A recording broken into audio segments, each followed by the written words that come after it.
बाद वो दोनों थक कर एक बड़े से पेड़ के नीचे बैठ गए।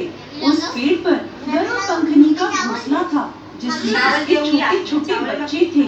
थोड़ी देर में साहूकार की छोटी बहू ने देखा कि एक सांप उन बच्चों को खाने के लिए आ रहा है, तो उसने उस सांप को मार डाला।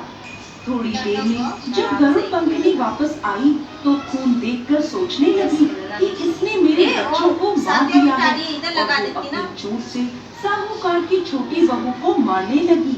तब वह बोली, मैंने तो सांप से तेरे बच्चों की रक्षा करी और तू मुझे ही मार रही है। ये सुनकर गरुड़ पंखनी खुश हो गई और बोली, तूने मेरे बच्चों की रक्षा करी है, तू जो चाहे मुझसे मांग ले।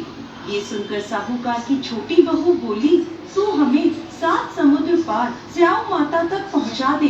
गरुड़ पंखनी ने उन दोनों को अपनी पीठ पर बिठाकर स्याऊ माता तक पहुंचा दिया। स्याऊ माता सुरई गाय को देखकर प्रसन्न हो गई और बोली, आओ बहन, बड़े दिनों में आई हो, अब आई ही हो तो मेरे बालों में जूएं पड़ रही हैं, वो देख दो। सुरई गाय के कहने पर साहूकार की छोटी बहू स्याऊ माता के सर से जुएं निकालने लगी।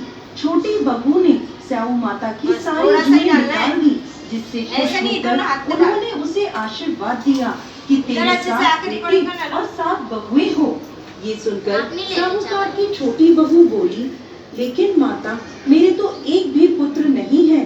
स्याऊ माता पूछने लगी, ऐसा क्यों?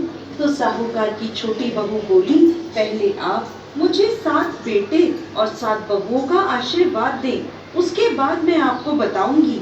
स्याऊ माता ने उसे वचन दे दिया।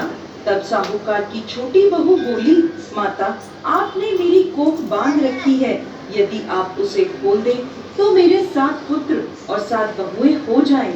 ये सुनकर स्याऊ माता